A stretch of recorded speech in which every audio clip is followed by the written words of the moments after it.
aquí a los participantes pertenecientes al curso de las prácticas civiles número 1, correspondiente a la carrera de Derecho de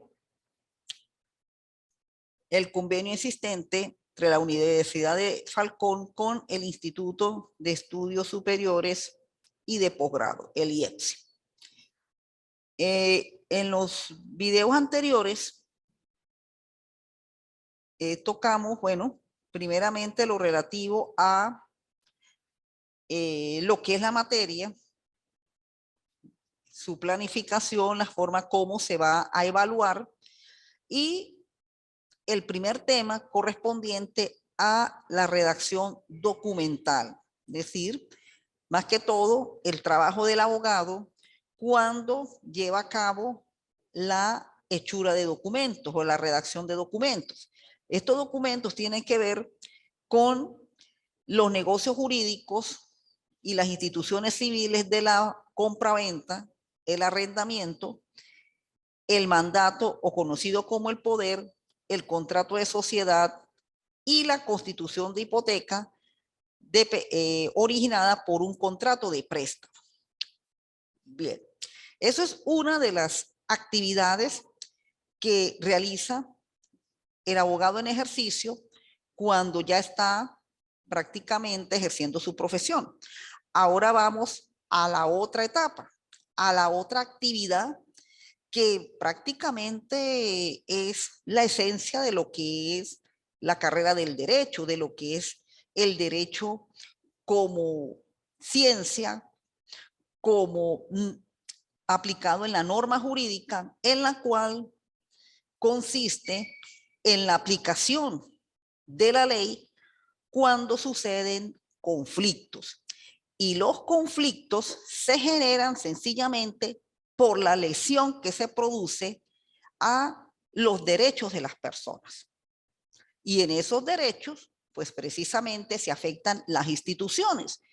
Y al afectar las instituciones jurídicas, pues se produce el conflicto en el cual para solucionarlo, para darle la razón a quien la tiene, pues se utiliza el órgano jurisdiccional que es creado por el Estado a través de las instituciones llamados tribunales, por medio del cual, llevado a cabo un proceso, el juez, en ejercicio de esa jurisdicción, dicta lo que se llama la sentencia. Y con la sentencia, pues obtenemos la solución a ese conflicto. Pero, ¿cómo se llega hasta ahí? ¿Y cómo se llega para que esa sentencia se materialice?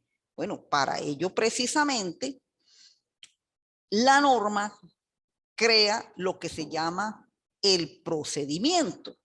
Y el procedimiento en la cual se aprende en las carreras de derecho, primeramente está el procedimiento ordinario, que es el macro, el que dirige todas las formas como se actúa en el órgano jurisdiccional, en los tribunales, y tenemos los procedimientos especiales, los establecidos en el libro cuarto, que tienen unas características muy particulares, pero que tienen prácticamente su nacimiento del propio procedimiento ordinario, sobre todo de actuaciones como cuando se interpone la demanda, cuando se contesta demanda o cuando se presentan las pruebas. Todavía en Venezuela, pues tenemos que seguir estudiando, ya que hasta el 2015 se hizo la primera discusión de la reforma del Código de Procedimiento Civil. Eso pues quedó allí y pasó el periodo legislativo del 2016 al 2021, no se tocó nada relacionado con la reforma del Código de Procedimiento Civil y ya va el primer año del nuevo periodo legislativo y tampoco se ha tocado nada con lo de la reforma del Código de Procedimiento Civil. Lo único que se trató de haber un avance es con respecto a una sentencia emanada de la Sala de Casación Civil del año 2019, fecha exactamente 14 de agosto, donde, por lo menos en la materia de derecho procesal que también doy en la universidad, pues coloco esa sentencia porque es hasta ahorita uno de los documentos por el cual pues los tribunales están tratando de ir acoplándose a lo que va a ser en un futuro el nuevo procedimiento civil, porque recuerden que al producirse la reforma constitucional, el proceso en Venezuela pues prácticamente quedó enmarcado en dos etapas. Primero, la etapa de mediación y sustanciación, que es donde comienza con la demanda, se cita a la otra parte y antes de contestar demanda, pues se llega a una mediación. Por eso es que se llama etapa de mediación y sustanciación, porque dentro de esa etapa de mediación pues se logra buscar soluciones. Si no se buscan las soluciones, pues se va a la contestación de demanda y se abre la otra etapa, que es la etapa de juicio, que es allí donde precisamente viene la evacuación de las pruebas, tanto las pruebas que ya están presentadas en el nivel de la demanda, pero ya en la etapa de juicio las materializamos, se evacúan y viene el debate final para dictar la sentencia. Así es como ya están funcionando lo que es la jurisdicción laboral, lo que es la jurisdicción de niños y adolescentes, lo que es el contencioso administrativo, el proceso penal, el proceso de la jurisdicción agraria. Solamente nos falta es la jurisdicción civil, que el proceso también va a venir de esa manera, pero como les digo, se hizo la última discusión de la reforma en el 2015, en primera discusión del nuevo código, y hasta el momento pues no se ha vuelto a tomar de que se haga la segunda discusión para ya por fin tener el procedimiento ordinario civil y los procedimientos especiales como debe ser de acuerdo al nuevo proceso venezolano. Por lo tanto, tenemos que seguir por el Código de Procedimiento Civil de la reforma de 1987 y algunos puntos en la cual esta sentencia del 2019 pues comienza a darle, como se dice, mejoras a lo que va a ser el nuevo procedimiento, pero no es un adelanto de lo que va a ser el nuevo procedimiento. Por ello es que aquí en el material de apoyo ustedes pueden ver más que todo en qué consisten esta parte de la redacción documental, pero ya lo que es en el proceso, cuando uno participa dentro de un proceso. El procedimiento ordinario, como lo establece a partir del artículo 338 y siguientes del Código de Procedimiento Civil, pues más que todo ventila aquellas acciones que tienen que ver con el ejercicio de derechos fundamentales. Y dentro de esos derechos fundamentales, pues más que todo, tenemos los casos que suceden con las ventas, con los contratos de toda índole. En caso de arrendamientos también hay algunas actuaciones que se sigue por las normas del Código de Procedimiento Civil, acciones de nulidades, acciones de simulaciones, particiones, todo lo relacionado con el derecho sucesoral, lo relativo con el derecho a la propiedad, lo relativo con algunas instituciones de familia y menores también toman la materia del Código de Procedimiento Civil. Claro, ha habido también algunas reformas con respecto a las otras nuevas jurisdicciones que se han creado, caso Lomna, que sigue como norma supletoria el Código de Procedimiento Civil, también tiene en su articulado la manera de hacer la demanda, pero todas estas normas así tomen como norma supletoria al Código de Procedimiento Civil. Sin embargo, el escrito de la demanda casi es similar cuando se inicia ese proceso. Entonces, ¿qué es lo que se tiene que partir? En que, primeramente, pues la demanda es el mecanismo por el cual se ejerce la acción. ¿Y a quién le corresponde la acción? Pues la acción sencillamente le corresponde a las partes por el cual ellas actúan producto de la elección en sus derechos fundamentales. Aquí tenemos una pequeña introducción, bueno, en lo que es la actividad profesional del abogado, aplicación de las normas sustantivas del derecho material y cómo es que se actúa dentro del procedimiento. Ya como lo dije anteriormente, pues precisamente el Estado crea dentro del rol de la administración de justicia y el Poder Judicial, pues nosotros los abogados formamos parte de ese mecanismo y por lo tanto, pues cuando precisamente se produce el conflicto y se actúa ante el órgano jurisdiccional para su solución, pues él va a partir de una demanda y el mismo órgano pues va a dictar la sentencia definitiva que es la que va a dar la solución a ese conflicto presentado y se normalice esa situación legal que se quebrantó producto de un incumplimiento, un daño, es decir, todo aquello que origina lesión a los derechos de la persona. De allí, bueno, se toca lo relacionado con el proceso y el procedimiento, sobre todo el procedimiento civil, que tiene su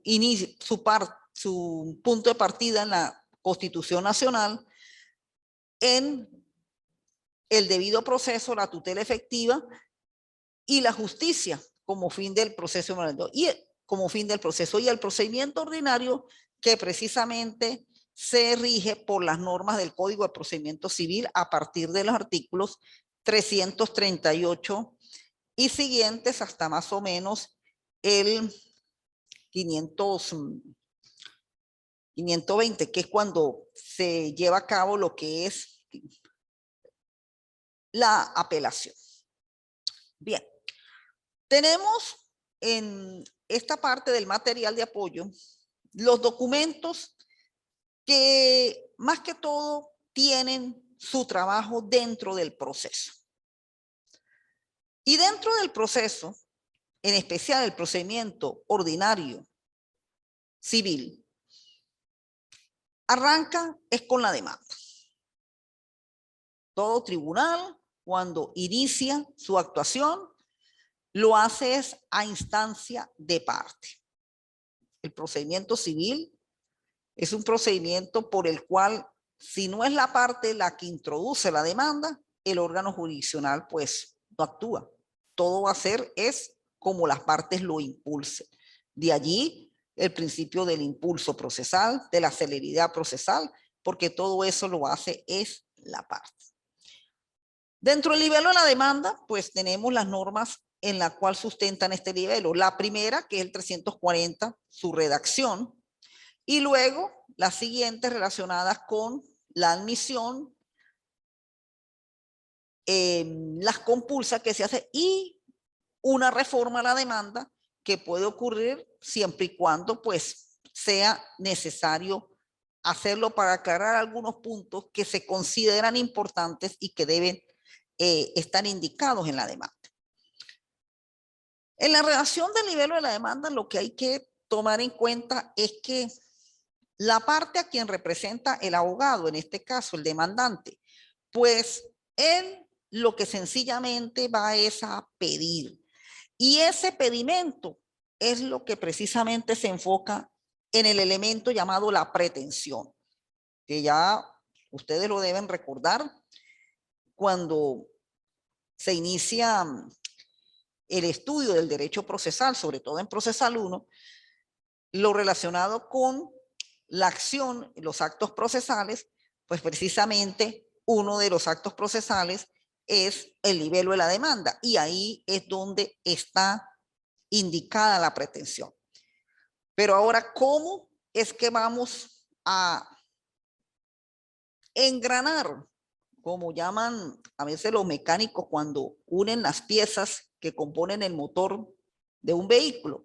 ¿Cómo es que vamos a engranar todas estas normas, todos los argumentos, lo que nos dicen la parte afectada, sus recaudos que tienen para elaborar precisamente ese escrito y hacer que esa pretensión sea declarada con lugar? Porque ¿qué es lo que busca la parte cuando solicita nuestros servicios profesionales? Pues que la solución del conflicto sea por lo menos primero a su favor y segundo que esa solución sea lo más justa y duradera posible.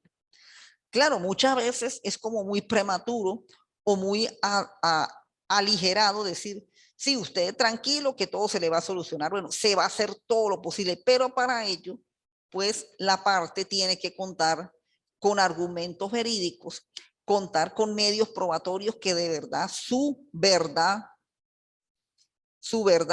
va a ser la verdad en la cual se va a decir en la sentencia y dentro de la verdad que uno piensa que tiene la parte que es su verdad verdadera, pues coincida con esa verdad procesal que es lo que al final va a decidir el juez cuando dicte la sentencia.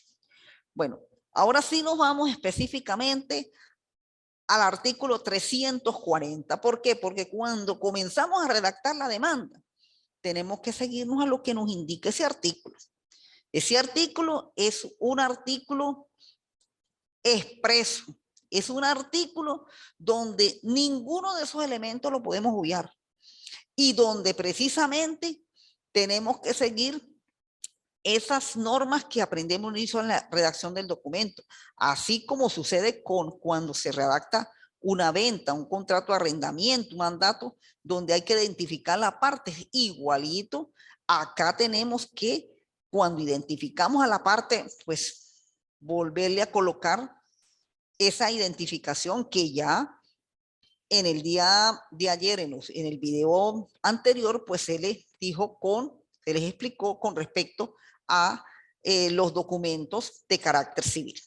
Bueno, primeramente tenemos la indicación del tribunal ante el cual se propone la demanda. El segundo, nombre y apellido, domicilio del demandante y demandado y el carácter que tiene. Tercer, domicilio, si el demandante o el demandado fuera una persona jurídica, la demanda deberá contener la denominación o razón social y datos relativos a la creación de su registro. Eso pues se complementa el 2 y el 3, porque el 2 es la persona natural y el 3 es la persona jurídica, porque el sujeto de derecho no es solamente con la persona natural, la persona jurídica también tiene derechos, obligaciones y deberes, por lo tanto, ella también puede reclamar ante la instancia jurisdiccional cuando se le lecciona sus derechos. El objeto de la pretensión deberá con precisión indicando situación de indero si fuera inmueble, marcas, colores y distintivos si fuera semoviente, signos, señales particulares que puedan determinar su identidad si fuera mueble y los datos, títulos y explicaciones necesarios si se tratare de derechos o objetos incorporables. La relación de los hechos y los fundamentos de derecho en que se basa la pretensión y las pretendidas conclusiones. Los instrumentos en que se fundamenta la pretensión, estos aquellos en los cuales se deriva inmediatamente el derecho de justicia, los cuales deberán producirse en el libelo. Si se demandare la indemnización de daños y perjuicios, la especificación de esto y sus causas, nombre y apellido del mandatario y la consignación del poder, sede y dirección del demandante a que se refiere el 174. Esto se hace con el fin de que el tribunal pueda conocer sus notificaciones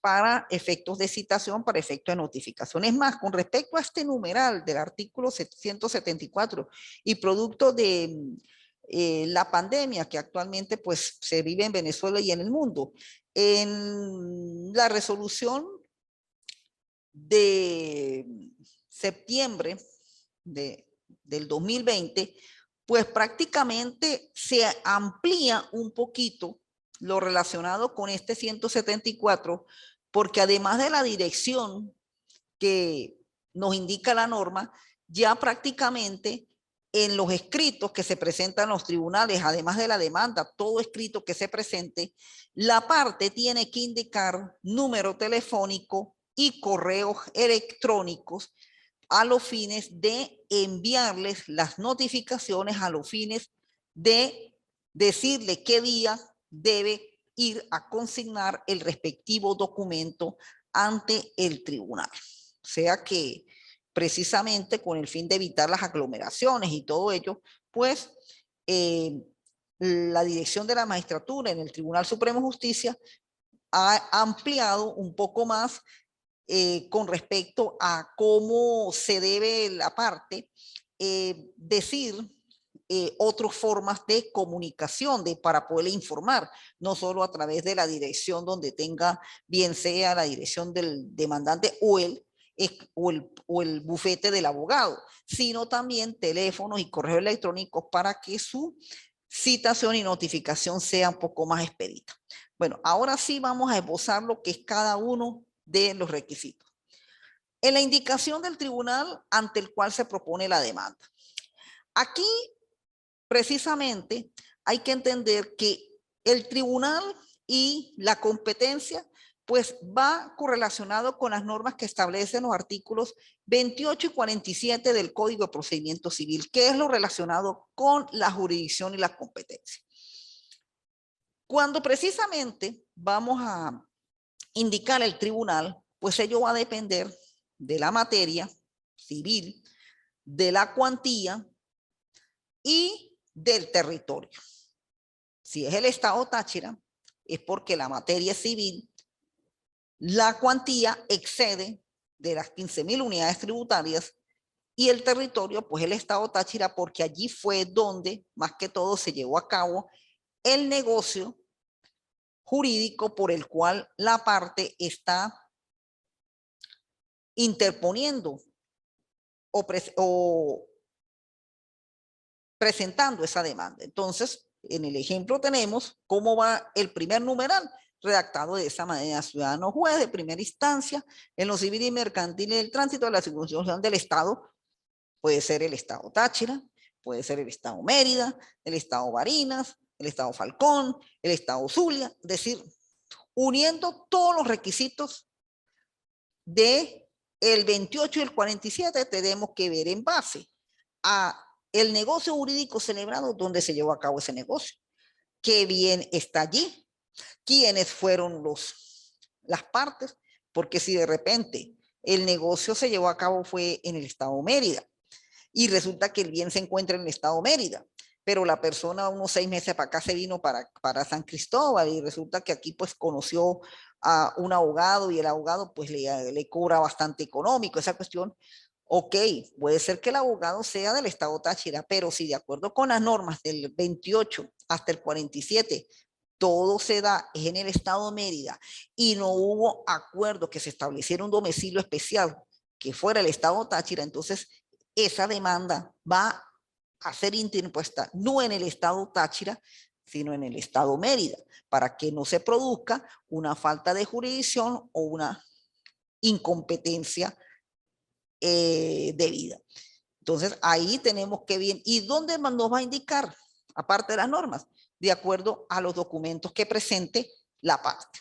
Requisitos 2 y 3, como yo le dije prácticamente, pues se refiere a la identificación tanto de la persona natural como de la persona jurídica. Y casi puede ir indicado el requisito número 8 del poder, porque si el abogado va a actuar con poder, con poder, esa identificación va a ir casi que entrelazada. Entonces, además de el numeral 2 y el numeral 3, si el abogado actúa con poder, pues va a ir también el requisito número 8, que es relacionado con el nombre y el apellido del abogado y la consignación del poder. Pero en este caso, bueno, para poder entender esta relación, pues se le colocaron de dos maneras. Una, asistido por abogado, y el otro, que el abogado tiene poder. Entonces, en el primer ejemplo, bueno, yo, el nombre del demandante, asistido por el abogado, en este caso, bueno, mi persona, y prácticamente, pues estoy indicando, se indica la residencia procesal. O sea, además del artículo, del numeral 2.3, se indica el requisito número 9, cuando el abogado lo asiste. Pero si nos vamos con el abogado como apoderado, pues prácticamente aquí vamos a tener inmersos los cuatro requisitos, los cuatro numerales.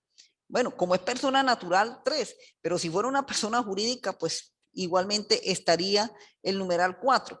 Entonces, en el caso de el poder, pues tenemos el requisito 2, persona natural. El requisito 8, apoderado, y el requisito 9, que es la dirección. Entonces aquí tenemos nombre del abogado, el IMPRE, la dirección, que es precisamente donde se encuentra mi bufete, mi oficina, el nombre del demandante, en ese caso, la persona en la cual estoy representando, y le coloco al final los números de teléfonos, que es lo que ahora está pidiendo los tribunales, dado de la resolución emitida en octubre del 2000, si no me equivoco, la fecha fue el 5 de octubre del 2020, para que los tribunales pues pudieran trabajar en estos tiempos de pandemia. Vamos a ver qué quedará a la final, si mantendrán, sobre todo, colocar los números, aunque ya esto de los números y las direcciones de correo electrónico, prácticamente ya eso viene de la reforma del Código de Procedimiento Civil. En la reforma ya se está tocando esto. O sea, que esto no va a ser algo que se va a eliminar, no, ya prácticamente es un adelanto a cómo van a quedar redactados de hoy en día los escritos. Cuando ya tengamos el nuevo código, ya va a quedar esto legal. O sea que prácticamente ya tenemos que acostumbrarnos a que cuando redactamos los escritos que van a los tribunales, tenemos que indicar nuestro teléfono y correo electrónico a los fines de llevar a cabo las citaciones y notificaciones a que haya lugar. Bueno, esta redacción corresponde cuando actúa con poder. Con respecto a la parte demandada, esta se indica en la medida en que se está redactando la demanda, ¿ve? Es decir, uno, cuando comienza, tenemos el demandante completo. El demandado lo identificamos luego. ¿Por qué lo identificamos luego? Porque precisamente con el demandado se hizo una actuación, un negocio, y hay que indicar, bueno, yo hice determinado negocio con fulano de tal, y ahí es cuando usted identifica al demandado. Entonces, en este particular, pues tenemos lo siguiente,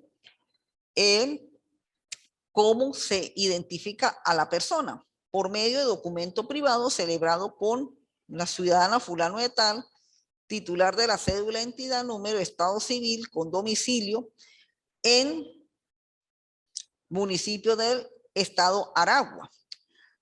Alguno me preguntará, pero doctora, la persona ya estaba, pero resulta que usted el negocio lo hizo en San Cristóbal. Y como el negocio lo hizo en San Cristóbal, por eso la jurisdicción, de acuerdo a donde se encuentra el inmueble, se acoge de que el bien está en el estado Táchira, y por lo tanto la jurisdicción competente es la del estado Táchira. Eso lo indica el mismo documento. El documento fundamental donde se hizo el negocio es el que te va a decir, mire, el tribunal va a ser y esta va a ser la competencia. Por eso, esos términos de jurisdicción y competencia, por lo menos quienes han sido mis alumnos en derecho procesal,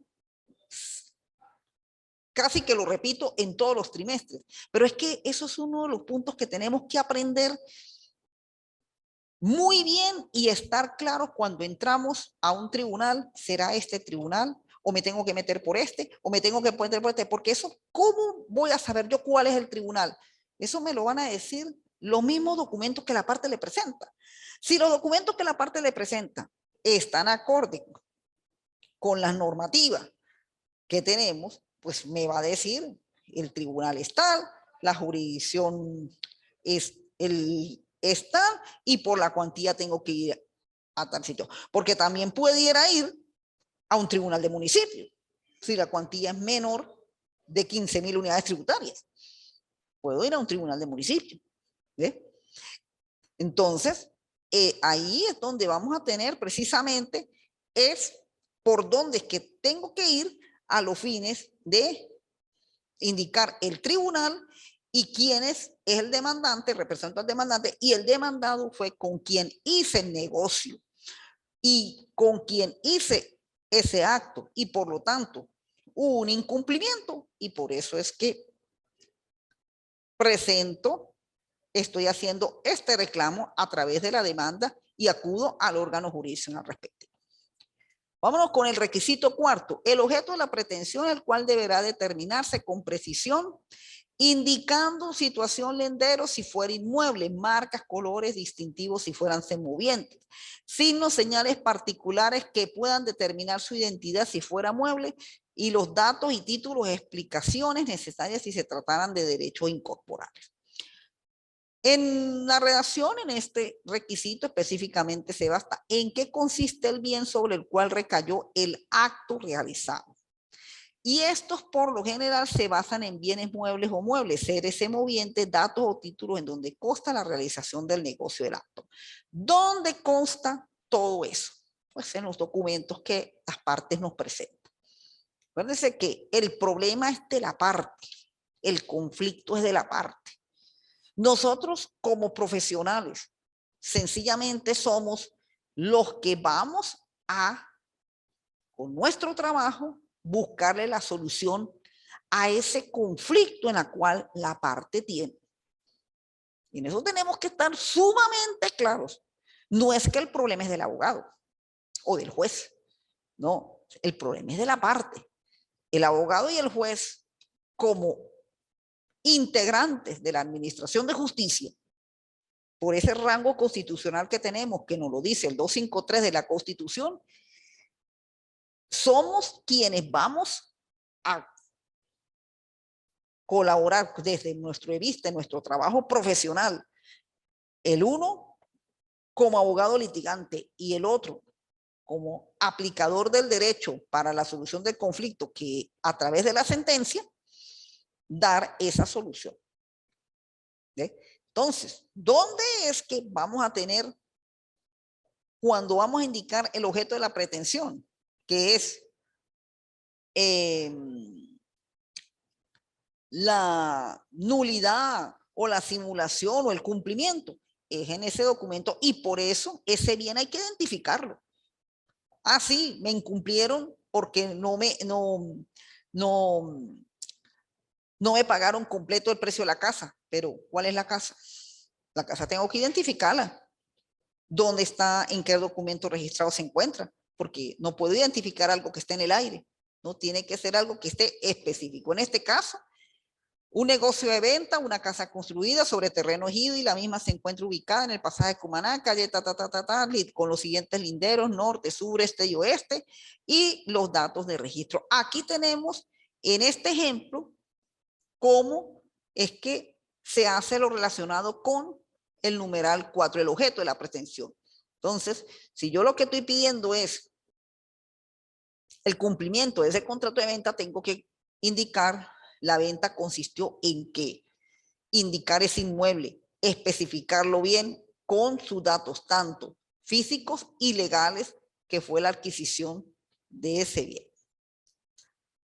Bueno, luego tenemos, se fijó la venta, dejan Venezuela estar. En la relación que se coloca como modelo se indica un inmueble en la cual tiene que identificarse también el título donde consta el inmueble y el documento donde cual se hizo el pago de la cantidad negociada. Bueno. La relación de los hechos y los fundamentos de derecho en base a la pretensión con las pertinentes conclusiones. En este requisito se coloca en la demanda todos los hechos ocurridos y las normas jurídicas en que están relacionados los hechos narrados en la demanda. Asimismo, en esta parte de la demanda es donde se indica la pretensión y la citación de la parte demandada con la dirección pertinente para que se realice la pretensión. Bueno, si vamos a la cuestión, pues tendríamos que identificar, imagínense, todo lo que ocurrió. ¿Ve? Claro, muchas veces, y en eso es donde está nuestra diferencia entre el profesional y el cliente, que es la parte. La parte, pues, para ella el hecho es una cuestión natural.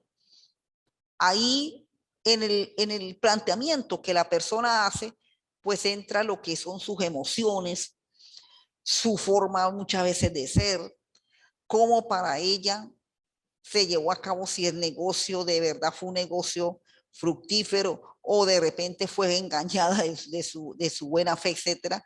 Entonces, sencillamente, uno en base a ese relato que la persona le da, pues uno tiene que irlo acomodando en base a lo que indica la ley. ¿Ve?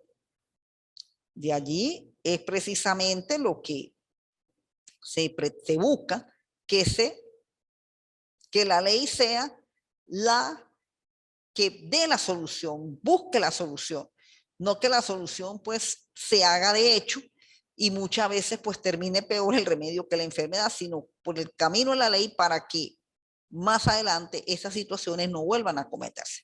Bueno, ahí se indica las razones de hecho, en eso hay que indicar el documento, hay que indicar el pago, hay que indicar, bueno, lo que ocurrió, se hizo, no se hizo, ta. Los fundamentos de derecho, bueno, se colocan las normas constitucionales, las normas legales.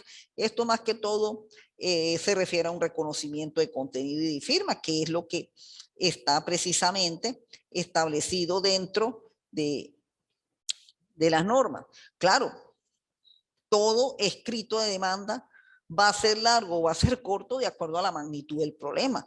Hay problemas que son mucho más complejos, hay problemas que muchas veces pues uno tiene que ayudarse hasta con la misma jurisprudencia, tiene que ayudarse con planteamientos doctrinales que también son útiles, sobre todo cuando uno coloca lo relacionado con los fundamentos de derecho, porque no solamente los fundamentos de derecho están las normas tanto constitucionales como legales, ahí también se permite lo relacionado con la jurisprudencia, también con otro tipo de normas legales, por lo menos referente con actos administrativos, con resoluciones, con decretos, por lo menos cuando son demandas del contencioso administrativo.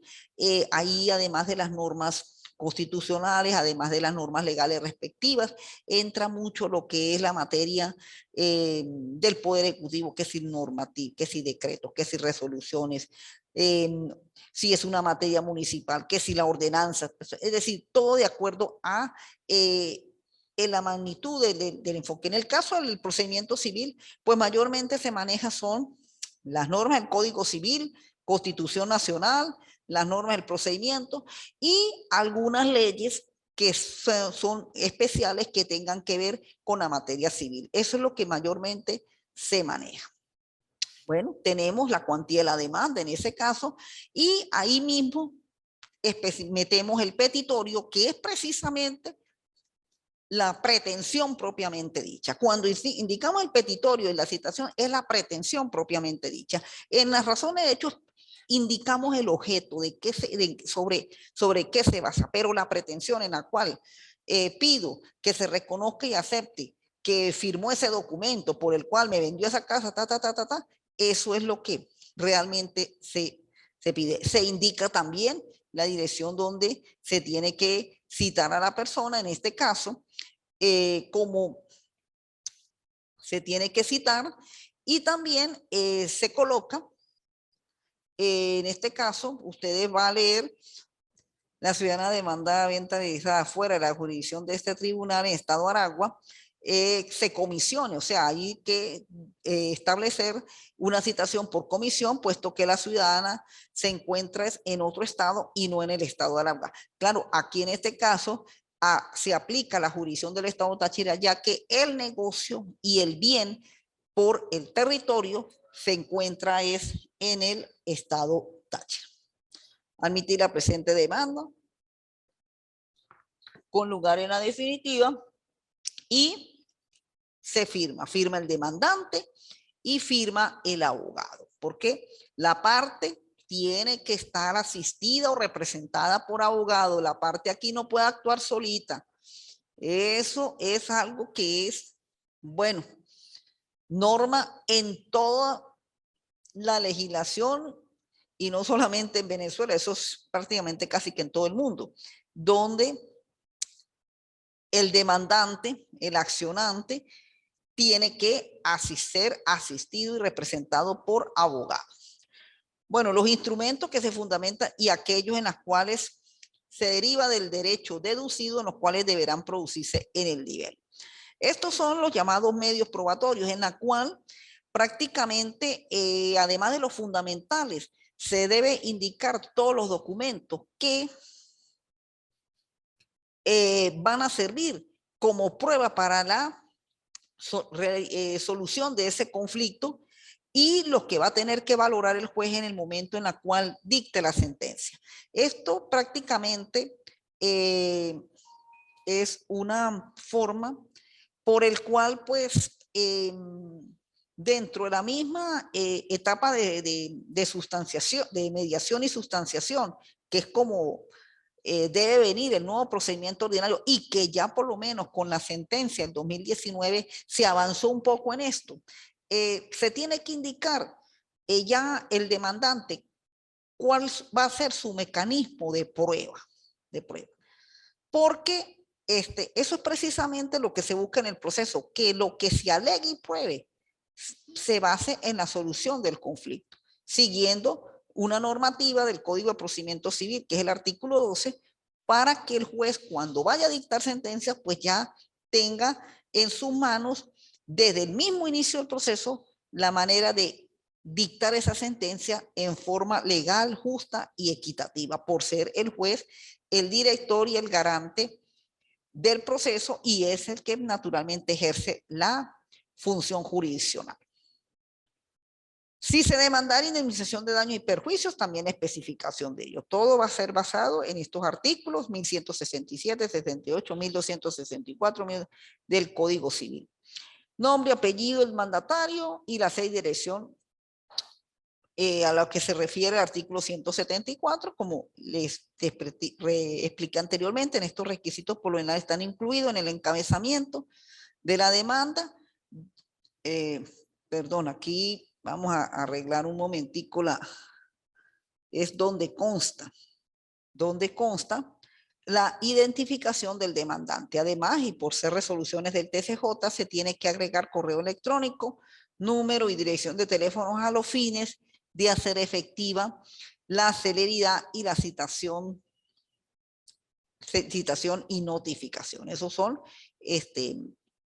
avances que se están dando y que en la futura reforma del Código de Procedimiento Civil en el nivel de demanda prácticamente ya está indicado de esa manera. Bueno, entonces tenemos aquí ya la redacción propiamente de un libelo de la demanda uniendo todos esos requisitos. ¿Ve? Vamos a hacerla que sea efectiva. Esto fue un escrito que tuve hace meses atrás para que vean así en vivo directo cómo es que en realidad funciona estos mecanismos. Estos mecanismos pues son mecanismos en la cual pues no, disculpe, son mecanismos para que ya materialicemos, visualicemos cómo es que en la realidad se hace este tipo de trabajo.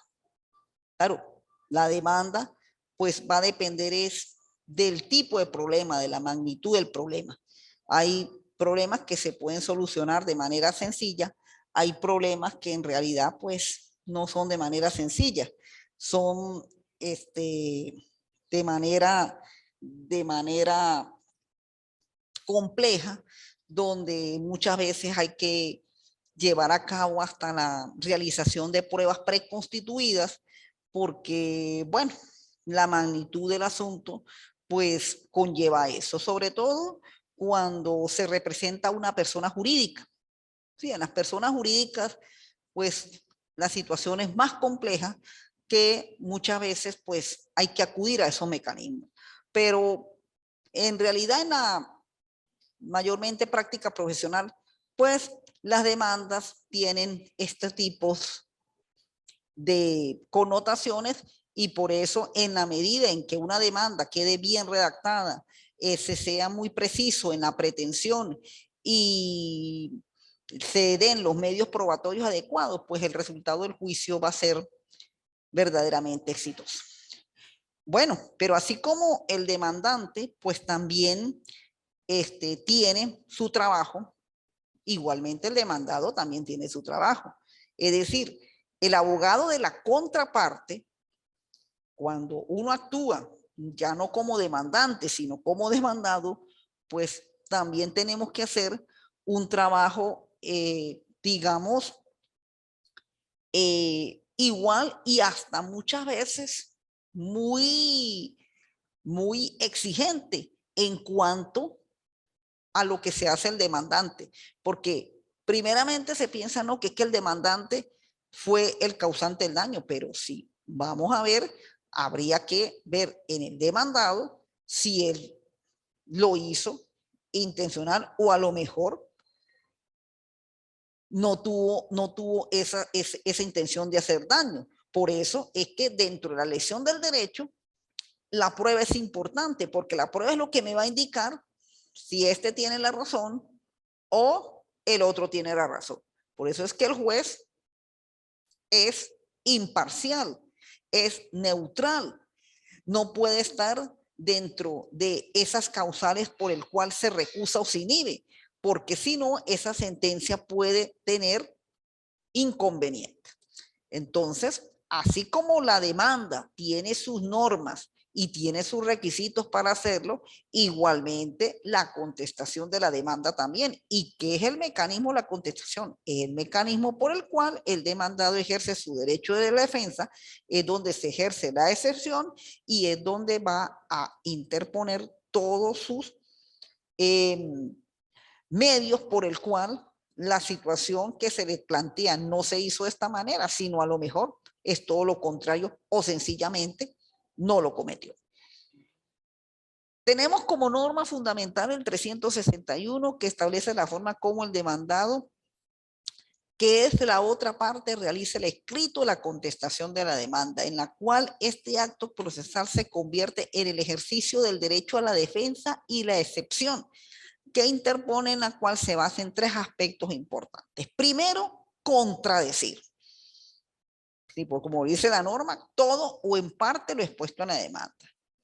En ejercer las defensas y excepciones perentorias a que diera lugar. Por lo menos aquí muchas veces se puede atacar el ejercicio de la jurisdicción y la competencia que no es la debida. O de repente se puede atacar de que esa pretensión no es la que en realidad ocurrió, sino que a lo mejor ocurrió fue otra cosa. Porque incluso el demandado puede hasta contrademandar, es decir, ejercer lo que se llama la reconvención, que es la contrademanda, demandar al demandante. Y eso también está permitido en la ley. Y alegar la falta de cualidad o falta de interés del actor por parte del juicio. Entonces, dése cuenta que el demandado también tiene unos mecanismos como defenderse. Por eso es que el trabajo del abogado, cuando se demanda, es exigente. Ahora, cuando se contesta, también es exigente, porque igualito el abogado tiene que hacer el trabajo de la investigación, tiene que hacer el trabajo de las consultas, tiene que hacer el trabajo de la aplicación correcta de la ley, y basado en que el demandado tiene que tener documentos que nieguen que todo lo que se le está diciendo es así. La norma establece lo siguiente: en la contestación de la demanda, el demandado deberá expresar con claridad si la contradice en todo o en parte, o si conviene en ella, absolutamente, con alguna limitación, y las razones, defensa y accesiones perentorias que creyere conveniente. Junto con la defensa invocada por el demandado, o en la contestación podrá éste hacer valer la falta de cualidad o falta de interés del actor o el demandado para intentar o sostener el juicio, y las cuestiones previas que se refieren los ordinales 9, 10 y 11, artículo 346, cuando esta última no hubieran sido o no las hubiese propuesto como cuestiones previas. Si el demandado quisiera proponer la reconvención o mutua petición, llamar a un tercero a la causa, deberá hacerlo en la misma contestación. Es decir, esto se refiere a la llamada contrademanda, que es lo que le dije anteriormente, que el demandado puede demandar al demandante. Y ahí pues habría dos pretensiones: la pretensión del demandante, y la pretensión del demandado. O sea que cuando el juez vaya a dictar sentencia, él va a dictar sentencia sobre dos pretensiones, ya que se puede producir esa situación. Por eso es que el trabajo de nosotros como abogados, tanto actuando el uno, actuando el otro, pues tiene que ser sencillamente de cómo buscar la correcta aplicación de la ley en base a lo que las personas nos muestren, a lo que las personas tienen, porque tampoco nosotros no podemos ponernos a inventar, no, es lo que tienen, y en base a eso es que vamos a hacer de esos escritos el escrito adecuado para ese momento procesal. Y allí es donde está nuestra pericia profesional. Es allí. De repente, en este momento, cuando estén viendo el video y viendo todo esto de los modelos y esa cuestión, tenemos que recordar las normas o los temas de derecho procesal, sobre todo procesal 1 y procesal 2, cuando se tocó los temas relacionados con las partes, la cualidad, el interés, la legitimación, porque todo eso es importante. No es que esos son los mecanismos que muchas veces se utilizan para las actuaciones, las acciones y las defensas que ejercen cada una de las partes del juicio. Bueno, tenemos un escrito de contestación.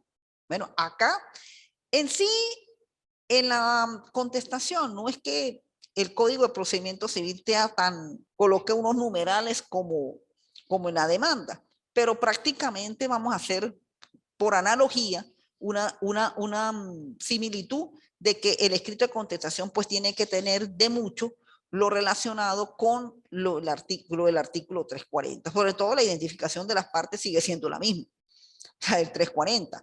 Lo mismo la dirección del abogado, lo mismo lo del poder, lo mismo lo relacionado con la dirección para las notificaciones. Es decir, eso va a seguir siendo lo mismo. Solamente cambia es el punto relacionado con la contradicción, con las defensas, y el alegar falta de cualidad, falta el interés por parte del demandante. Eso es lo que puede cambiar, pero el resto prácticamente va a seguir lo mismo. Ahí tenemos la identificación del abogado, la identificación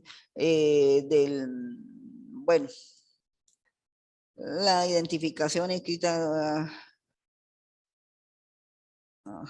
es se identifica. Se identifica el poder, bueno, hago formal oposición, ok. Y aquí pues tenemos el escrito, O sea, seguimos con la misma identificación, O sea, las identificaciones prácticamente siguen siendo las mismas. Lo único, naturalmente, que cambiaría es precisamente sobre qué se basa la contestación, pero el resto tenemos que son prácticamente los mismos requisitos que el libelo de la demanda. Y mayormente pues se pide que la demanda sea declarada sin lugar, así como el demandante pide que la demanda sea declarada con lugar, el demandado pide que la demanda sea declarada sin lugar. En caso de que hubiese una reconversión, pues mi recomendación y por mi experiencia profesional que tengo es que primero redacten la contestación y una vez redactada la contestación metan el escrito de la reconvención a continuación de la contestación, para que no se forme después una mezcolanza, porque una de mis recomendaciones, y dado el ejercicio profesional que uno ha tenido, pues al juez no lo podemos tampoco revolverle las cosas, no, las cosas hay que presentarlas con cierto orden. Cuando se presentan los escritos hay que ver con orden. Si se exponen los hechos, exponer bien los hechos. Si se exponen las normas jurídicas y los criterios jurisprudenciales y las sentencias que se vayan a indicar. Si se exponen por lo menos las direcciones para las citaciones y todo eso, hacerlo en el momento que corresponda. No estar ahí entremezclando una cosa y otra, porque si no entonces se pueden presentar a veces confusiones y naturalmente los jueces, pues dentro de su trabajo como director del órgano jurisdiccional, como director del proceso, como el que dicta la sentencia, esa sentencia la trabajan un personal dentro de los tribunales, que mayormente se llaman asistentes. Y a esas personas pues hay que darle que todo tenga un determinado orden. Y en eso pues tenemos que aprenderlo a los fines de que cuando llevemos a cabo nuestro trabajo profesional pues sea un trabajo garantizado. Bueno, las cuestiones previas pues son escritos que ya se presentan como situaciones o actos procesales de las partes en un momento indicado. Aquí mayormente la cuestión previa la hace el demandado. ¿Y qué es lo que hace el demandado? Pues interponer la cuestión previa cuando precisamente observa que dentro de la demanda hay una de las formas que indica el 346, sea por la falta de jurisdicción, falta de competencia, lo de la litispendencia, la falta de caución, el apoderado a lo mejor no tiene el poder indicado, hubo un defecto en los requisitos de forma de la demanda, la acción prescribió, o falta de cualidad, también lo relacionado con que la acción se fundamenta en una norma legal indebida. Es decir, son argumentos que muchas veces interpone el demandado con fines muchas veces como de demorar un poco más el proceso. En la reforma del Código de Procedimiento Civil surge lo que llama el despacho saneador, que precisamente, ¿qué sucede? Que se interpone la demanda y el juez tiene un espacio de 3 días, bueno, de 3 días, al admitirla, se le da 3 días al demandante para que haga las correcciones que considera que se tienen que hacer. Esto con el fin de evitar que se produzcan estas dilataciones por medio de las cuestiones previas. Por eso es que si desde el primer momento se hace una buena demanda, pues siempre el demandado va a tener como una demora, un obstáculo para cómo ir dilatando las cosas. Por eso es que todo tiene que salir bien y eso va a depender mucho también de la colaboración que tenga uno del cliente. Bien, entonces las cuestiones previas no son documentos que se presentan constantemente en los juicios. Esto es una medida de defensa que utiliza el demandado. Bueno, hasta acá, hasta las cuestiones, hasta la contestación de la demanda, tenemos la primera etapa del juicio, que es la llamada introducción de la causa. Y en ella actúan las partes de acuerdo a el lapso que lo establece el propio Código Civil, el propio procedimiento civil, cuando una vez que se cita la parte contraria, tiene el demandado 20 días para hacer el escrito de la contestación de la demanda. En un primer momento comienza el demandante y luego el demandado responde para allí garantizar lo que es la igualdad de las partes ante la ley. Bueno, venimos a la segunda etapa del juicio, que es la promoción y evacuación de pruebas, que es conocida como el lapso probatorio. A este lapso probatorio se le llama también lapso de instrucción de la causa.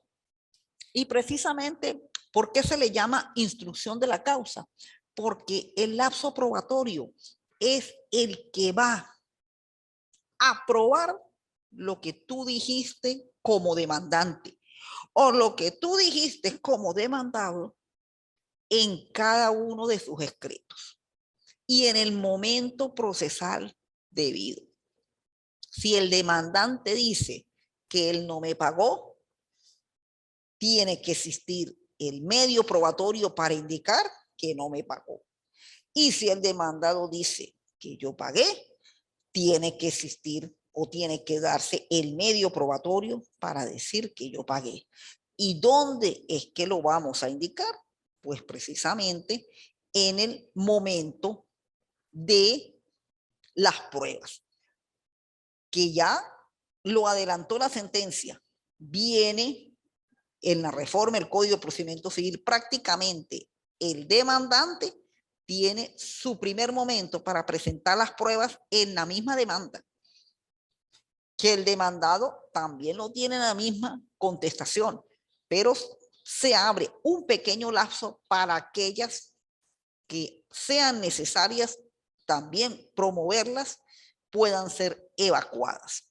Y ella tiene también su lapso y su oportunidad para hacerlo.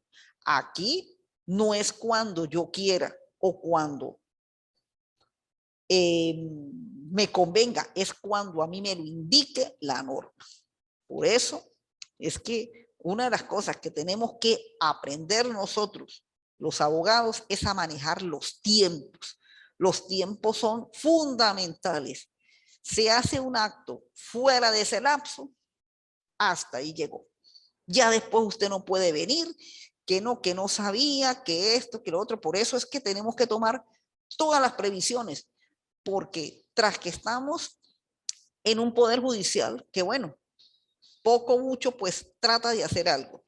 Unas circunstancias externas que verdaderamente, pues a veces, bueno, nos impide hacer algunas cosas. Y ahora, con esta pandemia, en la cual, pues, por ahora, pues tenemos flexibilización.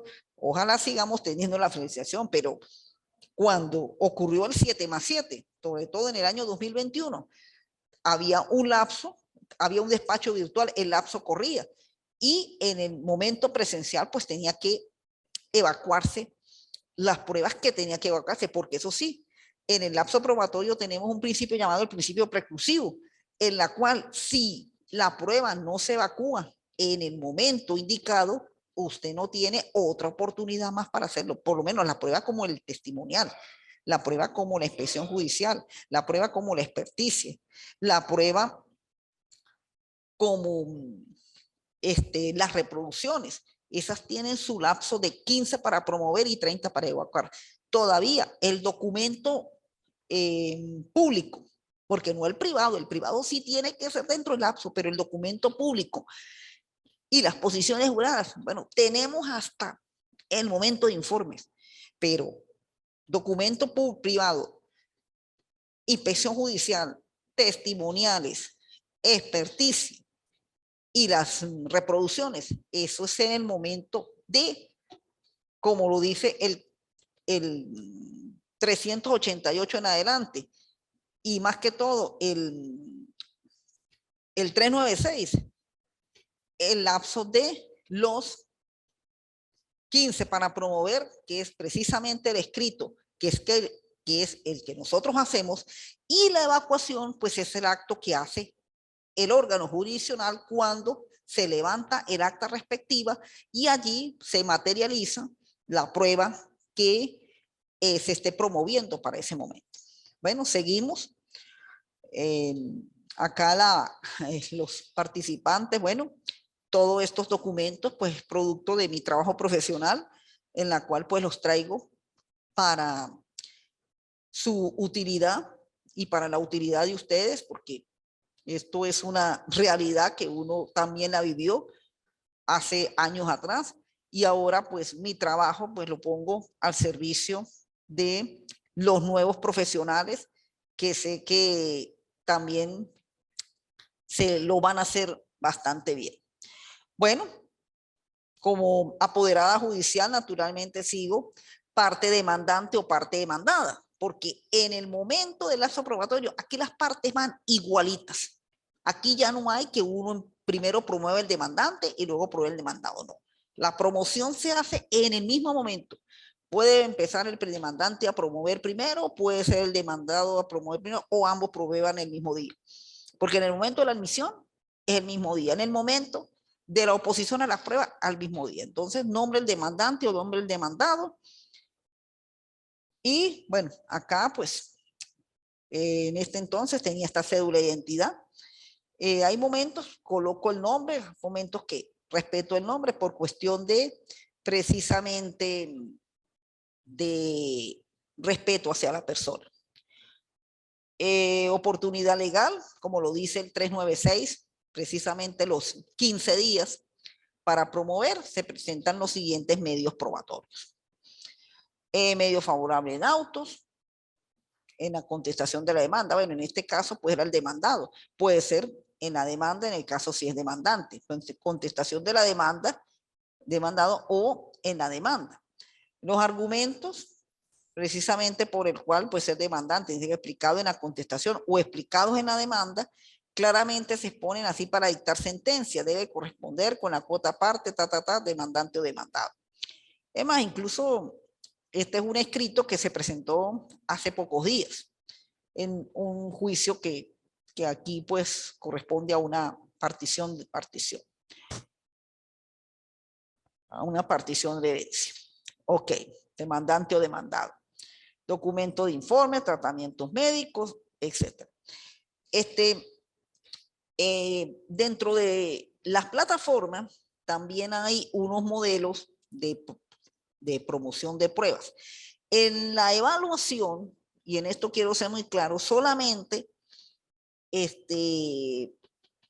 indiqué que se colocaran la prueba testimonial y la prueba documental, más nada. Por lo menos aquí en esta redacción está una prueba documental, más que todo. En ese momento fue más que todo prueba documental, porque es que el escrito corresponde a un juicio de partición de herencia. Y en la partición de herencia, pues en realidad lo que se promueve son documentos. Se promueve son, por el cual ese heredero está reclamando que la cuota es equivocada. La cuota pues debería ser de esta manera. Pero en otro tipo de juicios, por lo menos en nulidades, en juicios donde se cometan daños y perjuicios, que se reclamen daños y perjuicios, se cometan daños y perjuicios y se reclamen esos daños y perjuicios, pues ahí sí se utiliza mucho el testimonial. Yo les voy a recomendar que con el testimonial no es que van a colocar el nombre de la persona, no, sino coloquen el nombre del testigo y lo identifican con unas y dejan el espacio cédula, identidad, número tal. Porque eso sencillamente es lo que se acostumbra a colocar en el modelo, porque ustedes más que todo van a presentar modelos. Ya en su experiencia profesional sí tienen que identificar a la persona, porque esa persona cuando vaya al tribunal pues la van a identificar y tiene que ser la persona que ustedes promovieron, esa es la que va a ir al tribunal cuando sea el lapso de la evacuación, que es la declaración que hace esa persona. Bien, entonces ahí documento de informe. En este medio probatorio se mostrará en que se intentó el arreglo que se hizo entre los coderos y demandantes. Se estableció adjudicación de la parte del inmueble, indicando el plano, tal. Por eso es que, más que todo, este tipo de documento corresponde a una partición, por eso es que en las particiones generalmente no ocurre declaración de testigos, porque esos son problemas de herederos y los herederos pues son entre ellos que van a dirimir su conflicto. Bueno, apoderada judicial. Bien, este es el trabajo que hacemos nosotros los abogados. Ya la evacuación es acto propiamente del proceso. y acto de el órgano jurisdiccional. Entonces, de acuerdo al tipo de prueba que se promueva, pues el acto va a ser diferente. Por lo menos si son documentales, pues en el momento de la promoción estamos presentando el documento, documento público, documento privado.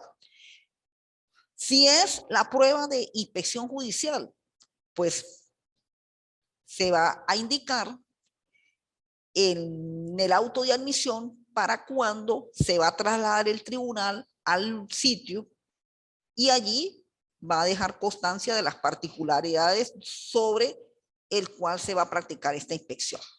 Si es la prueba de posiciones juradas, la llamada prueba de confesión, pues se va a indicar el momento en el cual, una vez citado el absolvente, para que comparezca al tribunal a los fines de estampar en las posiciones juradas. Si esa acta se hace es en el tribunal.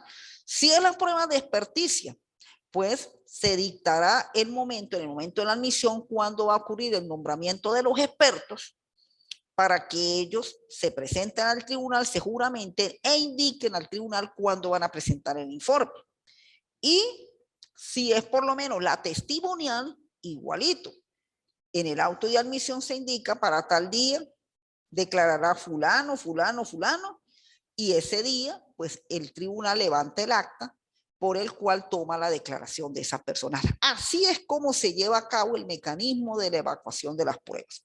Nosotros lo que hacemos como abogados es promover, indicar cuáles son las que se van a evacuar, y la parte, pues, el órgano jurisdiccional admite, a través del juez, admite las pruebas e indicará en qué momento es que se van a evacuar cada una de esas pruebas. Bueno, terminada la instrucción de la causa, que es el lapso probatorio, viene ya el último lapso del juicio ordinario, del procedimiento civil, que es la decisión de la causa, y previo a la decisión de la causa, que es la sentencia que dicta el juez, viene una actividad que hacemos nosotros, las partes, un acto de las partes, que es el escrito de informes. Este es un escrito que sirve como de antesala a que el juez tenga algunas herramientas por el cual le visualice de una mejor manera cómo va a dictar su sentencia. ¿Ve? Se valore tanto lo alegado, probado, en auto, se hace muchas veces como una especie de síntesis de lo que ocurrió en el proceso, de lo que debe decidir el juez. A veces se puede acompañar con unas normas jurídicas, se puede acompañar con unas decisiones jurisprudenciales, es decir, se le dan algunas herramientas más. La parte tiene como una última oportunidad de decirle al juez alguito más que de repente se le olvidó en la demanda. Y a lo mejor llegó el momento de la reforma, no lo pudo hacer, pero en el lapso de pruebas se presentaron situaciones y eso lo puede la parte explanar en los informes para de esa manera contribuir para que esa decisión que vaya a dictar el juez pues sea una decisión justa, adecuada y que naturalmente pues convenga a la parte. ¿Ves? Los informes se dictan una vez finalizado el lapso de pruebas, el día 30, al día siguiente hay que contar el día 15. El día 15, después de haber vencido el lapso de pruebas, para presentar esos informes. No es que haya unas normas específicas, como se dice, una receta específica, no. Ese escrito se va a ir acomodando en la medida de qué fue lo que fue ocurriendo, pasando en el juicio. Entonces, ¿qué es lo que mayormente se presenta en el escrito de informes? Lo ocurrido en el juicio, lo ocurrido, la manera como se llevaron a cabo los actos y cómo se planteó tanto la demanda como la contestación, la forma en que se probó los hechos de la una y los que contradijeron la otra, y la manera como el juez le fue dando el tratamiento a esas actuaciones. ¿Sí? Eso es lo que más que todo se hace en el informe. Por eso, aquí en el escrito de modelo que se presenta, bueno, esto fue, y siguiente partición, pues fue un juicio de hace años que se llevó a cabo, y bueno, en realidad pues se trató de buscar la mejor solución posible al mismo. Entonces, por eso digo, es un escrito que hace como una especie de resumen de todo lo que ocurrió. Y es prácticamente una antesala a lo que va a ser esa sentencia. A veces sucede que lo que se dice en los informes, pues le ayuda al juez, claro, su asistente lo lee esa cuestión de que hay argumentos importantes y esos argumentos pueden contribuir a que esa sentencia sea una sentencia más adecuada y más justa a lo que se está pidiendo en ese juicio. Eso más que todo lo que corresponde el escrito de informe. Naturalmente, en ellos se mete todo, se mete lo que son los argumentos jurisprudenciales, se meten normas, cuestiones indicadas, y es más, fíjese que hay normas del Código de Procedimiento Civil, sobre todo del lazo de evacuación, del lazo probatorio, que hay momentos en que uno puede presentar un documento probatorio, por lo menos el documento público tiene oportunidad hasta los informes, es decir, que en los informes pudiera presentarse un documento público importante y ahí en ese momento lo puedo agregar.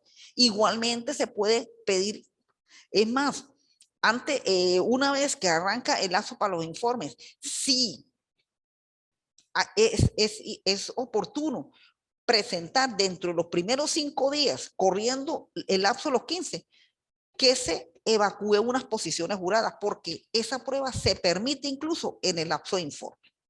Entonces, es una de las oportunidades que se hay. Por eso, nosotros los abogados no podemos desaprovechar esta oportunidad de los informes. Los informes es algo que puede ayudar mucho a que la sentencia se haga muchas veces a nuestro favor. Entonces, son oportunidades que tenemos que aprovechar. Tiene también su momento de observaciones que le hace la otra parte y allí el juez dicta ya la sentencia definitiva. Finalizado los 8 días de las observaciones, entonces cuando se abren los 60 días para dictar la sentencia en primera instancia. Pero esto es un escrito muy importante y que ahí en su modelo se ve en cuanto a qué es lo que se puede aprovechar del escrito de informe. Y bien, vamos aquí a mirar lo relacionado con unos escritos que son prácticamente muy comunes dentro de nuestra práctica profesional. Es más, precisamente donde se manifiesta el impulso procesal es en las diligencias que nosotros hacemos. Disculpe aquí a los participantes. En las diligencias que nosotros hacemos. Y todas esas diligencias tienen que ver con el movimiento que se le da al expediente. Porque no solamente es meter la demanda y esperar, no, sino que todo el tiempo hay que diligenciar y pedir, pido esto, pido, bueno, a veces se vuelve uno muy pidón, pero ¿qué es lo que pasa? Que uno necesita dar resultados por ese trabajo realizado. Y muchas veces al órgano jurisdiccional también hay que hacerlo mover, porque el proceso tiene como unos sus lapsos, pero son tantas las causas que muchas veces pues hay que hacer que nuestras causas también puedan ser decididas a tiempo. Entonces, muchas veces ese tipo de actuaciones se hacen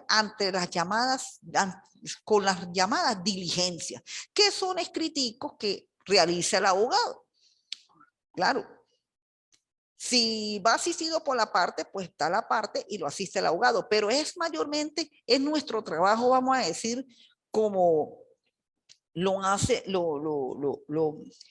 un trabajador como los trabajos de carpintería. Es la rutina que hace el abogado para que su trabajo dentro del proceso sea de verdad un trabajo que está ayudando a que esa sentencia y esa solución de conflicto se lleve a cabo de manera justa, oportuna y naturalmente que cumpla con todos los preceptos legales. Ahí tenemos un escrito relacionado en qué consiste más que todo la diligencia, sobre todo buscando la seriedad y el impulso procesal. Y es la actividad que el abogado realiza, el abogado en su función de litigante, realiza el trabajo profesional respectivo. Ahí está precisamente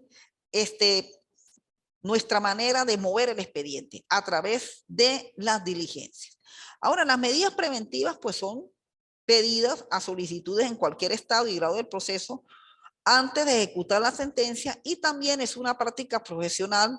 Las medidas pueden ser solicitadas en el momento de presentar el nivel de la demanda ante el juez. Asimismo, las medidas no es exclusivo de la parte que inicia el juicio. En este caso, el demandante también lo puede hacer el demandado, aunque es muy excepcional. La normativa está desde el artículo 508.8 al 606. ¿Qué es lo que sucede con esto de las medidas preventivas? En la cual, como se lo transmito a ustedes en el escrito, pues son situaciones que se piden para garantizar las resultas del juicio. Ahora bien, ella tiene dos momentos de hacerse. Ellas se pueden pedir en el momento mismo en que uno demanda. Y hay un capítulo dentro de la demanda, porque aunque el 340 no indica que se pidan medidas, sin embargo, usted las puede pedir en el momento en que demanda, pero ello no opta a que las pida posteriormente. Puede ser antes que contesten, en el lapso, puede decir, en cualquier estado y grado del proceso. Lo que sí no puede pedirlas es cuando ya se vaya a la ejecución de sentencia. Ahí no, pero antes de la ejecución, usted las puede pedir en cualquier momento. ¿Para qué? Porque ello garantiza el resultado de la sentencia.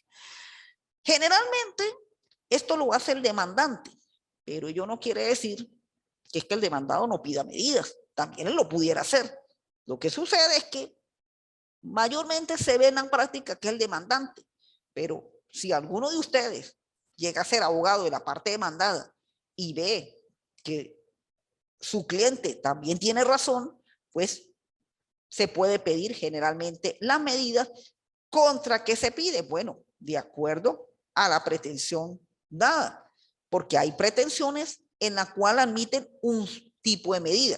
Por lo menos la medida de embargo generalmente se aplica es sobre los bienes de la otra parte. Si la pide el demandante, sobre los bienes del demandado. Si la pide el demandado, sobre los bienes del demandante. La prohibición de enajenar igualito. Lo que sucede es que el embargo ocurre sobre los bienes muebles y en la prohibición de enajenar y gravar sobre los bienes muebles. Eso es lo que sucede. Ahora el secuestro, que es la otra medida, pues sí son sobre bienes determinados. Y eso va a depender del caso de juicio. Ahí es donde va a depender el secuestro. Y están las que nombra el parágrafo 3 del 588, sí, 588, no me equivoco, están, sí, el 588, que es aquellas medidas innominadas. Eso más que todo son en casos muy específicos, en casos que tenga que manejarse más que todo administraciones, sobre todo con las demandas que interponen las personas jurídicas, sí se dan este tipo de medidas, y ello pues son medidas muy específicas, es decir, no tienen un nombre específico, no se llaman que un embargo, que un secuestro, que una prohibición de enajenar, sino que son todo, limitan actuaciones de la parte contra quien se pide de acuerdo a la pretensión que en ese momento se está pidiendo. Entonces, por eso también el legislador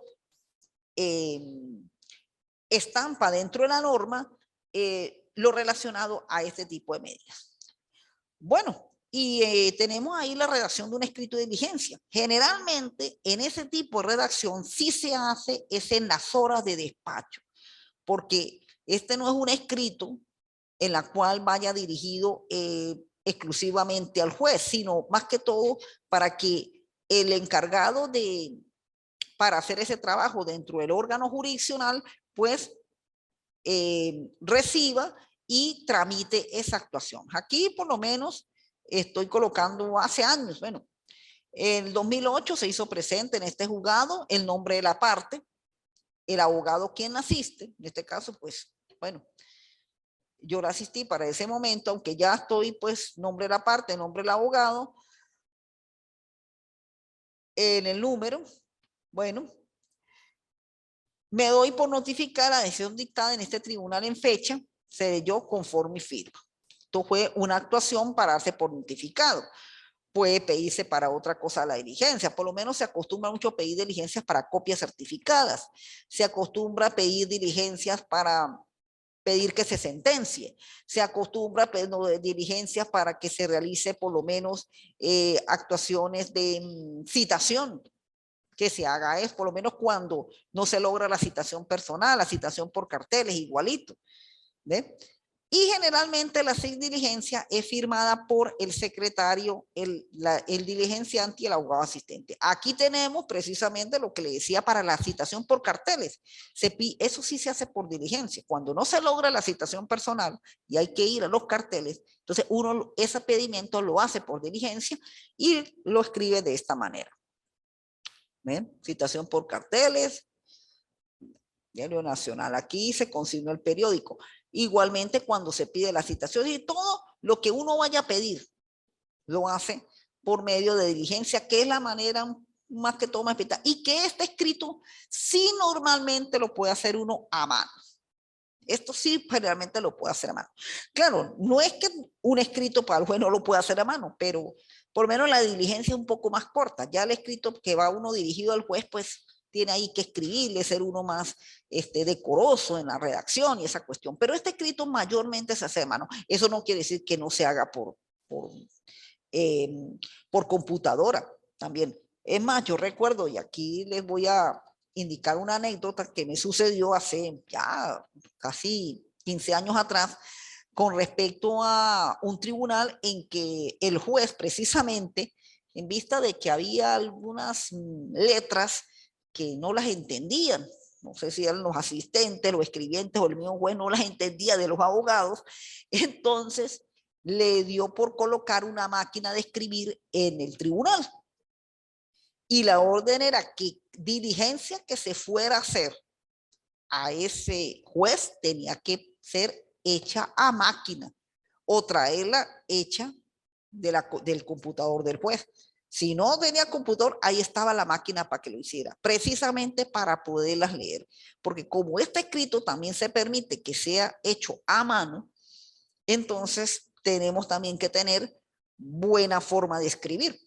Por lo menos mi recomendación, si no se lleva el escrito de la diligencia impreso, utilicemos letra de molde normal, hacer y que es decir, para que se pueda leer, porque muchas veces esos pedimentos son muy importantes en actuaciones que se tengan que hacer dentro del proceso. Entonces ahí tenemos dos diligencias, uno la parte asistida, otro por el abogado apoderado. Bueno, y tenemos aquí en la redacción de las medidas. ¿Ve?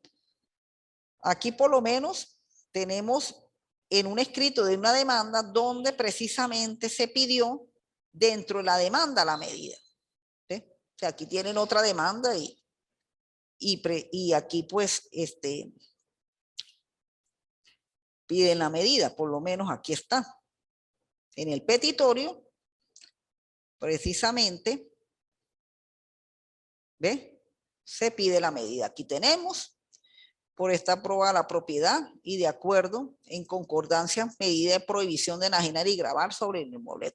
O sea, ahí mismo en el petitorio pide la medida. Eso es una forma de pedirla. Otra, entonces se hace sin necesidad de demanda. Prácticamente fue el mismo bien.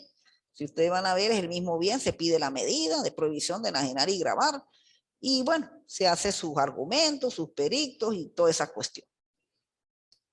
Entonces, ahí tenemos el escrito de la demanda sin necesidad, perdón, el escrito de la medida, pidiendo la medida sin necesidad de demanda. De las dos maneras se puede pedir. Lo puede pedir en la demanda, como lo puede pedir fuera de la demanda, porque las medidas se piden en cualquier estado y grado del proceso. Bueno, y entramos a lo que para la gran mayoría de los abogados comprende ese trabajo de revisión de la sentencia, en la cual se hace prácticamente de dos maneras.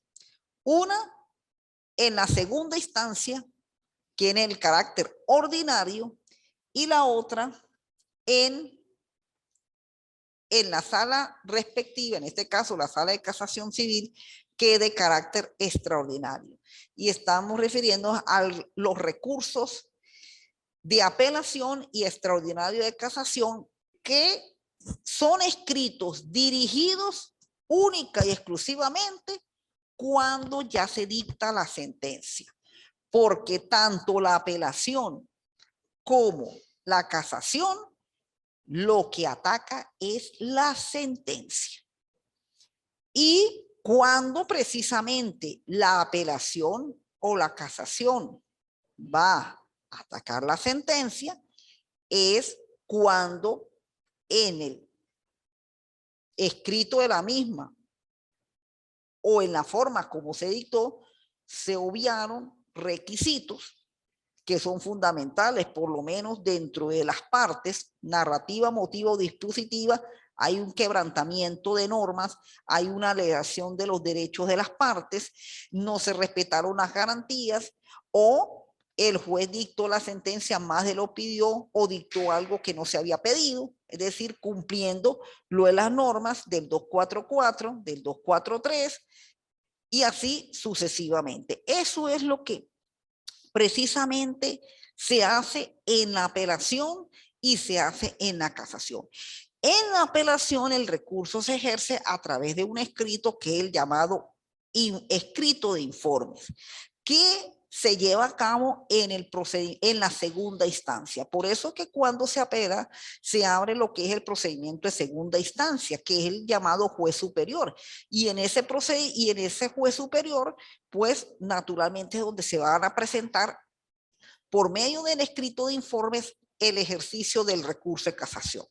Sobre este escrito no es que vamos a decir hayan requisitos específicos, pero si usted lo que va sencillamente a apelar es indicar dónde se produjo el quebrantamiento de la sentencia, pues tiene igualmente que tener un orden en lo que va a prácticamente objetar. Si va a objetar requisitos, si va a objetar las partes, si va a objetar alguna lesión de derechos, alguna lesión que ocurrió dentro del proceso en la cual de repente no se llevó a cabo la citación debida, no se llevó a cabo, no se resolvieron cuestiones previas que se presentaron, en el lapso probatorio, a lo mejor hubo una indefensión con respecto a un medio de prueba en la cual no se evacuó como tenía que evacuarse, como lo indica la norma del Código de Procedimientos Civiles. Es decir, esos son todos los puntos en los cuales se le va a dar en la sentencia. En ese tipo de escrito, para que la nueva sentencia que va a dictar el juez en apelación, pues prácticamente anule la sentencia de primera instancia y esa será la nueva sentencia a aplicar. Acá prácticamente el trabajo del abogado casi que se cumple en su gran mayoría, porque en el recurso de apelación todas las sentencias son apelables. En este tipo de trabajo, pues sí, verdaderamente, cuando ustedes comiencen a ejercer como abogados, como abogados litigantes, pues van a ejercer recursos de apelación. Ahora tenemos lo que es el recurso de casación.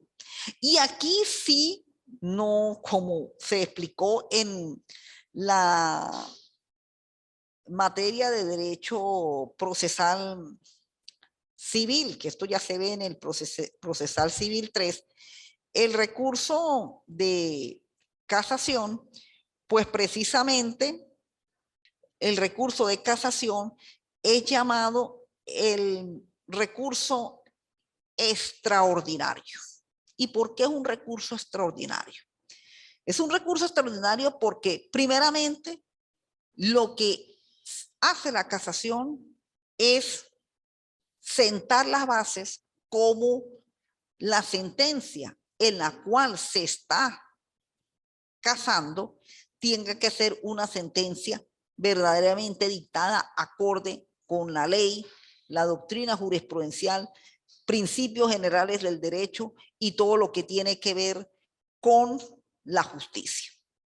Es decir, por eso es que la casación termina siendo un mecanismo de técnica jurídico jurisprudencial. Jurídico porque naturalmente tiene que aplicar las normas de ley y la jurisprudencia porque sencillamente a ese sentido, a esas normas se le da esa aplicación equitativa, justa, legítima, que tiene que aplicarse cuando se lleva una sentencia a este nivel. Eso por el lado de la aplicación técnica. Ahora, ¿quiénes la ejercen? Primeramente, tiene que haber una jurisdicción y una competencia debida para ello. O sea, no por cualquier causa se va a intentar casación. La primera limitante es la cuantía. Ya por lo menos todas aquellas demandas que sean menos de 15.000 unidades tributarias no tienen recurso de casación. Tienen apelación, pero no tienen casación. Aquellas materias en las cuales no estén dentro de las normativas del 312 tampoco tienen recurso de casación. Y si vamos con nosotros los abogados, quienes somos los que acudimos mayormente ante el Tribunal Supremo de Justicia, solamente para formalizar el escrito del recurso de casación, el abogado lo puede anunciar, pero si no está inscrito ante la sala respectiva del Tribunal Supremo de Justicia y además de eso, además de que no esté inscrito, no tiene el tiempo mínimo debido, que son 5 años de ejercicio profesional, usted no puede ejercer recurso de casación, por lo menos ante la sala de casación civil. La sala de casación civil en eso es muy exclusiva y muy directa. Por eso es que no es un recurso inclusivo, más bien es un recurso exclusivo y un recurso privilegiado que lo pueden ejercer a partir de determinado momento. Es decir, por lo menos, en mi caso yo tuve que esperar casi 8 años para poderme inscribir al Tribunal Supremo de Justicia. De lo contrario, yo no hubiera ejercido recursos de casación. ¿Ve? Y así sucesivamente. El recién graduado tiene que esperarse 5 años para, por lo menos, recibir la constancia del colegio de abogados respectivo, porque hasta el mismo colegio le da a uno la constancia cuando uno se va a inscribir allá ante el TCJ, le dan a uno un pequeño papel donde se indica que sí, que tienen y está habilitado para ejercer. Uno presenta ese papel ante la sala respectiva y ahí lo anotan y le dan su número. Por lo menos mi número es el 344 en la sala de casación civil. Y así, bueno, los colegas que ya tienen su número, pues son los que están habilitados por el Tribunal Supremo, la sala de casación civil, para poder ejercer recursos de casación, lo que es la formalización, la contestación de la formalización, la réplica, réplica y actuaciones que se necesiten ejercer allá. Ahí tenemos verdaderamente toda la normativa, las normas fundamentales, donde precisamente se enfoca el recurso de casación. Y este recurso de casación tiene que enfocarse más que todo en 2 aspectos fundamentales. Estos escritos se enfocan o que haya quebrantamiento dentro del proceso, es decir, se llevó a cabo, como lo dice la norma del 313, el numeral primero, que se quebrantaron normas al debido proceso, se lesionó el derecho a la defensa, alguna institución procesal importante no se llevó a cabo como tenía que llevarse a cabo, es decir, que el proceso tuvo adulteraciones. Eso, el primer numeral del 313. Y del segundo numeral es porque hubo mala aplicación de la ley, mala aplicación de la norma. Cuando sucede mala aplicación de la norma en el proceso, en la institución, en que no llevó a cabo la norma con un sentido netamente jurídico, esa sería la otra forma por la cual se denuncia a esa sentencia en que se está pidiendo el recurso de casación. Entonces, por eso es que es exclusivo, es un recurso que no lo hace todo el mundo. Y cuando uno lo va a hacer, uno tiene que seguir una técnica, uno tiene que seguir una formalidad específica para que no ocurra lo que terminan diciendo la decisión de los magistrados. Si no reúne los requisitos, queda perecido y ahí llegó el trabajo del recurso de casación.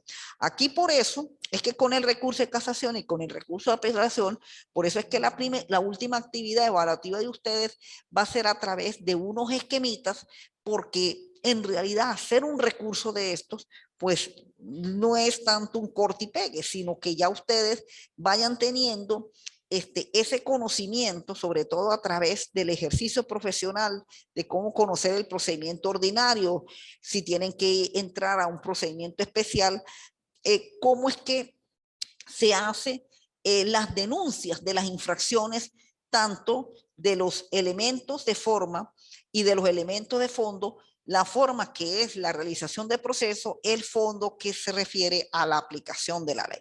Por eso, como ustedes lo ven aquí en el escrito, se está diciendo, bueno, la decisión, en primer lugar, la decisión con la que se recurre es la decisión de, en segunda instancia, en el ordinal 1 y en el ordinal 2 del 313, que partes del proceso es lo que se incumplió y qué normas es la que realmente está mal aplicada y las normas que se debió aplicar.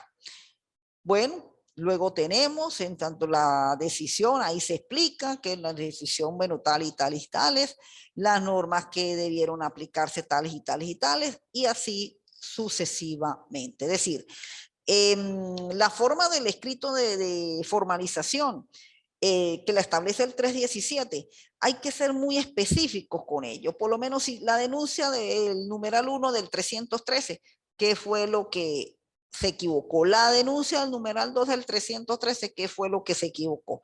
Y luego los otros dos numerales, ¿qué es lo que tiene que escribir? Es decir, es algo muy técnico. Aquí se necesita mucha pericia y la experiencia profesional. Por eso mi recomendación, y ya en esta finalización del video y finalización de la clase y el tema, mi recomendación es que cuando se tenga un juicio, hagamos de un juicio como nuestro medio de aprendizaje. Porque en la medida en que aprendamos de todas las etapas y de todos los actos que se llevó a cabo en ese juicio, en esa medida, pues vamos perfeccionando demandas, contestaciones, recursos de apelación y sobre todo cuando lleguemos a la casación, pues llevemos las cosas de una manera muy, muy bien claro lo que vamos a hacer. Que vamos a hacer, porque así como salen decisiones majestuosas y decisiones que se convierten precisamente en jurisprudencia, porque precisamente la jurisprudencia es producto de las decisiones que emiten las salas, sala constitucional, sala de casación civil, sala de casación penal, la sala de casación social, la político-administrativa, son las decisiones que emiten las salas respectivas, esas son las jurisprudencias. Muchas de esas jurisprudencias son de casos que verdaderamente necesitan de una verdadera adecuación legal. Y por eso es que de ahí es donde va a ser el éxito de nuestro trabajo. Por eso hay sentencias que de verdad han revolucionado, sentencias que de verdad le han dado un mejor sentido a la aplicación de las leyes y muchas veces se están produciendo sentencias que están supliendo el trabajo del Poder Legislativo.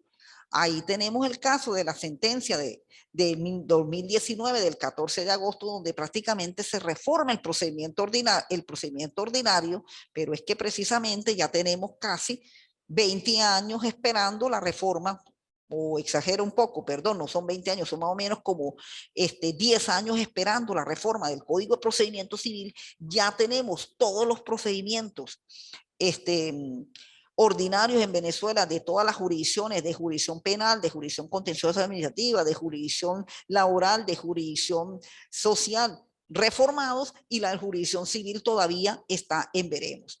Entonces, ¿qué le tocó hacer a la Sala de Casación Civil del TCJ? Producto de un juicio de unos, por cierto, el juicio se originó en el estado Mérida, en el estado Mérida. ¿Qué les tocó? Bueno, ya por medio de esa sentencia, comenzar a decir, bueno, vamos a empezar a que ya los tribunales se vayan acoplando a lo que va a ser el nuevo procedimiento ordinario civil. Y por eso es que la demanda, pues, hay que, ahora tiene unos mecanismos de perfección, y así sucesivamente los demás actos del proceso.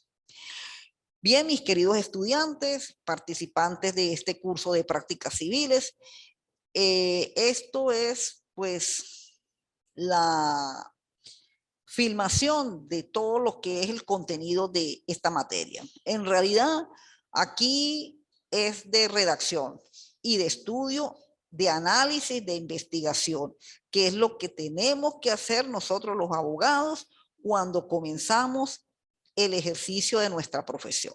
Esta es una profesión muy digna, esta es una profesión de conocimiento, de aprendizaje, pero hay que hacerlo como tiene que hacerse, hacerlo bien, siguiendo la ley, siguiendo las normas procesales, siguiendo cómo es que se actúa dentro de un tribunal, no a veces con ciertos actos que lo que termina es, bueno, digamos, bueno, desmejorando nuestra profesión, y por eso es que se dice lo que se dice. Seamos nosotros los abogados, las nuevas generaciones, ustedes futuros egresados, que sean de verdad los abogados que cambien bastante la forma de cómo debe funcionar la ley y la justicia en Venezuela. De mi parte, muchas gracias por la atención, y ahí en la presentación tenemos ya lo que son los teléfonos, correos electrónicos para sus dudas y inquietudes, y si en algún momento pues nos conocemos ya en forma presencial, pues será un gusto para mí y una forma muy grata conocerlos. Suerte en el aprendizaje de la materia. Hasta luego.